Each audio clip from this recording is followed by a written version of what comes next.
I live in a village where my parents buy me everything I want, but within reason. I love our big mansion. We also have a great school. There are only 12 students in my class. I shudder at the thought of public schools, where there are 30 to 40 kids in a class. Our cafeteria always has a large selection of delicious food every day. Before the first lesson, we are given a menu, and each student marks what dish they want for breakfast and lunch. I have 3 best friends. We've known each other since school and are in the same class. Katya is a chubby girl, but she's also the most active. She always has cool ideas. It's never boring with her. Vera is a big braggart. She loves to embellish and exaggerate, but she's very timid. Tamara loves extreme experiences. We are both addicted to adrenaline. Our parents are friends, and when we travel with our families, we visit amusement parks in every country. We have ridden on the scariest rides in the world. I can't imagine my life without adrenaline. In general, we all complement each other very well. In our free time, we stroll around the village, where there are beautiful houses, mansions, and great playgrounds, but it's incredibly boring. There are never any new acquaintances. Everything is quiet, peaceful, and expensive. There are cameras and security everywhere to ensure that no outsiders enter the area. We are forbidden to leave the village. Our parents have arranged with the security to keep us inside under any circumstances because they worry about us. One completely unremarkable day, Katya called me. Her voice was excited. Urgent meeting in an hour at our spot, she said. I wanted to ask what happened, but she hung up. I called back, but her phone was already busy. I was curious about what had happened. I quickly got ready and was at the designated spot within half an hour. When I arrived, I saw that all the girls were gathered except for Katya. We began to actively discuss what might have happened. She showed up 10 minutes later. Hi girls. You won't believe what I found in my dad's folders. I was immediately disappointed, thinking it would be some super news, but we still asked what it was. What if I told you that there's an abandoned children's camp nearby? This intrigued us. It sounded cool, but we still can't leave the village. The security wouldn't let us out. What if I told you that in this folder there's a blueprint of the drainage and sewage systems, and there's one abandoned, long unused, and it's just covered with a manhole? Then we all perked up. Now it was interesting. Are you sure there's a camp nearby? Vera asked. Yes, I checked the information online. There really is an abandoned camp 2 kilometers from the village. We just need to find the secret path, and we have to do it together. So we went looking for the manhole according to the blueprint. We couldn't find it. At one point, we even thought it didn't exist. The map showed the manhole, but it was nowhere to be found. Here it is, hidden behind the foliage. Tamara suddenly shouted. Opening it, we saw a descent down the built-in steps in the wall. It felt a bit like a nightmare. Claustrophobia. We were excited about the find, but then we started arguing about who would go first to check if there was an exit. Obviously, no one wanted to go, especially the chubby Vera. We debated for a long time. We decided to play rock, paper, scissors. Unfortunately, I lost. It was very scary to go down there. I was afraid that rats would jump out at me and I would faint from fear, and then I'd have to be rescued. But summoning my courage, I crawled into the cold tunnel and bent down to move forward. I progressed slowly, but the girls were encouraging me a lot. Over time, the supportive voices grew quieter and the tunnel just kept going. With every new meter, panic overcame me. I cursed everything in the world for going in there. But finally, I spotted a new ascent upward. I climbed the steps, struggled to move the hatch, and emerged into the open air. I found myself in a forest. I was outside the village's territory, savoring my pride and scaring the girls with my silence. I loudly called them to me. From that day on, we started going out beyond the territory regularly. The only thing around was nothing but the forest and the road back to the village. A week later, we finally decided to visit the abandoned camp.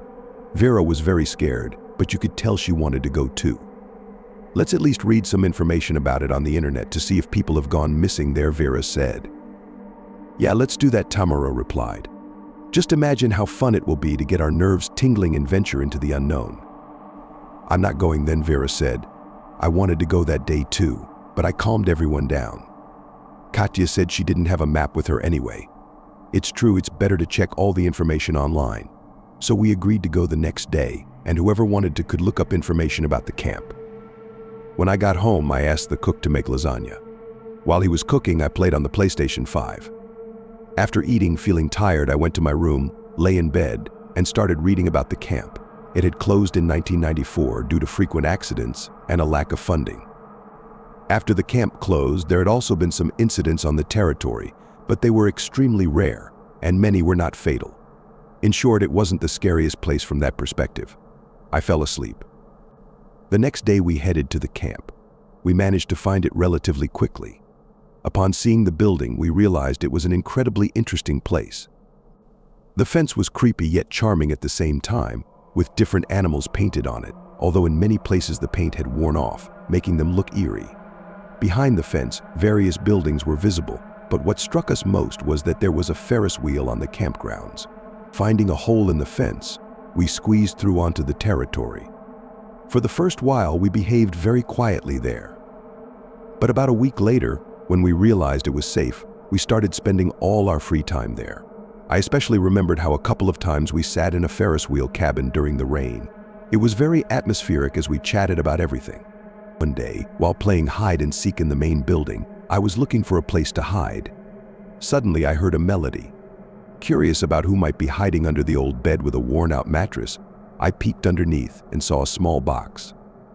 I pulled it out. It was labeled as a board game that would surely keep us entertained. I was very intrigued. I found it, Tamara exclaimed happily when she saw me. But I called her over to me and then loudly shouted for the other girls to come. When everyone arrived, I showed them my discovery. It caught everyone's interest. Opening the box, we found a small tablet designed in a vintage style, with a large red button that said "Press." I pressed the button. Cheerful music played loudly from the tablet, and then fireworks appeared. When the scene changed, a message appeared: "Welcome, new guests. Are you ready for an unforgettable journey?" Yes or no, we smiled. Of course we're ready, and pressed yes. The cheerful music started playing again, and a large map appeared on the tablet, showing many points. Each point indicated its level. There was an image hinting at the level, along with a reminder that the game could not be interrupted and that no outsiders were allowed. The whole group was thrilled. We began discussing which levels we would tackle and when we would start. There were a total of 13 levels. Are you ready for the first level? Press yes or no. We pressed yes. Another message appeared. Are you really ready? Yes or no. We pressed yes, and again the cheerful music played. On the screen, 4 heroes appeared, resembling us. Each hero had 3 lives above them. Then, a precise map of the building appeared, with lines showing us where to go. I was completely thrilled by what was happening, and so was Tamara. Katya was a bit on edge, and Vera had gone pale. "We're not going in there, are we?" Vera asked. "Of course we are, Tamara," and I replied. "I'm not going in there," Vera said. "Suit yourself," we answered. "And you, Katya, are you going?" It was clear she had her doubts, but knowing Katya, she wouldn't let this opportunity pass. In the end, she agreed, and we followed the map, while Vera said she would wait for us outside. After traversing the entire corridor, the map led us to the stairs. Next, it indicated that we needed to go into a dark basement. A flashlight lit up on the tablet, and it was incredibly exciting. I had never experienced such emotions before. The basement was damp and very dark, with trash scattered all around. The tablet indicated to follow to the end of the basement. At that moment, Katya screamed in terror. "Rats." "Damn, Kat. They're more scared of you than you are of them," Tamara said. "Don't scare us like that again." "I'm trying, but they're really gross and huge." And the rats were indeed very large. I had never seen anything like them before, I thought to myself. When we reached the end of the basement, the cheerful melody played once more. A hero resembling Vera, who was waiting for us outside, appeared on the screen. Then, Death with a scythe appeared and cut off her head. A message appeared: "Game over," in red. It was creepy even for me. Then the flashlight on the tablet turned off, and the cheerful music played again. A message appeared: "The one who exits the basement first wins." The last one loses. The door to the basement slammed shut, and the tablet turned off. We were left in complete darkness, with various rustling sounds from the rats all around us. I nervously laughed. Katya suggested we hold hands and exit together. We agreed and moved very slowly when suddenly Tamara screamed and ran quickly ahead. We dashed after her. I stumbled, fell painfully, scraped my knees, and dropped the tablet. It lit up slightly. Displaying the message, "Pick up the tablet." I grabbed it. It immediately turned off again, and I ran after the girls. A loud sound of a door opening echoed. Tamara stepped out first, followed by Katya. Seeing the light, I slowed my pace a bit and, limping, stepped out. I saw that Tamara was holding her leg and whimpering. She had a severe bite on her leg and blood was flowing. Meanwhile, cheerful music started playing again on the tablet, catching our attention, and we all stared at the screen. Fireworks appeared again, followed by Tamara's character. He stood on a hill like a winner, and he gained an extra heart. Then her character spat, and a new scene appeared. Katya's character stood on the ground, and the spit hit her with her lives. Nothing happened.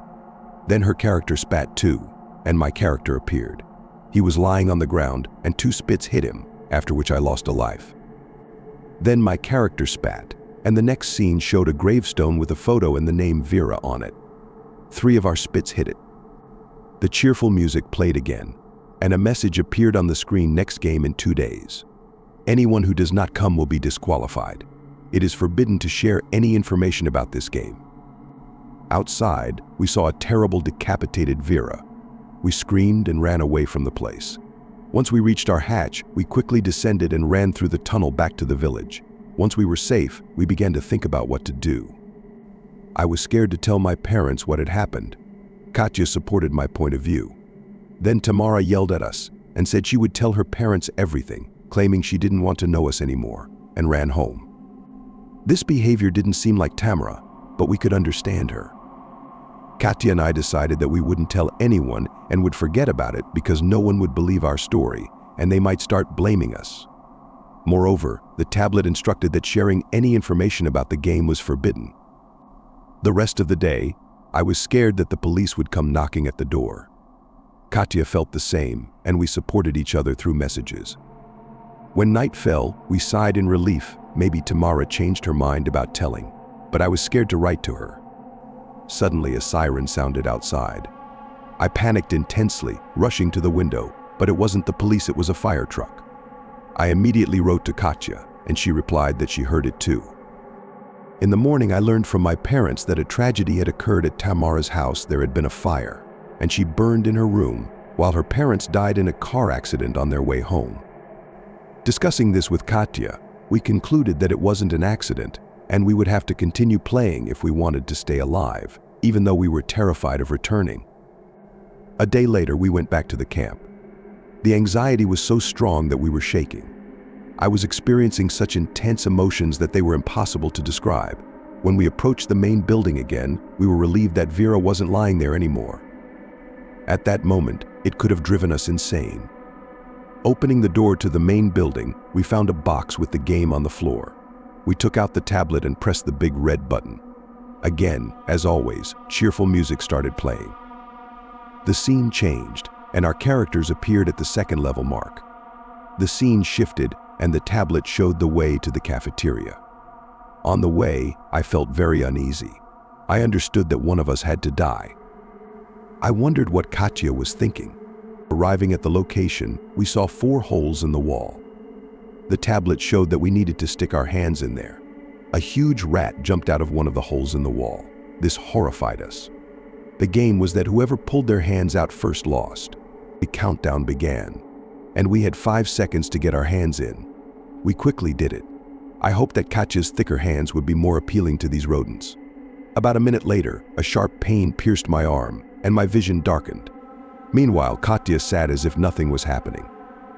After a few seconds, I felt another bite. At that moment, I realized that I hadn't washed my hands after eating pancakes with honey. Fool. Then pain shot through my other arm, and I felt my finger dangling. It scared me so much that I yanked my hands out. I started to cry bitterly. Then Katya pulled her hands out. She didn't have a single bite. My ring finger on my left hand was hanging by just a piece of skin, and my right hand had 2 large bites. Cheerful music started playing again, making me feel nauseous. On the screen, Katya's character spat at me. My character was lying in the dirt, and a spit hit me, taking away another life. Now I had only 1 life left.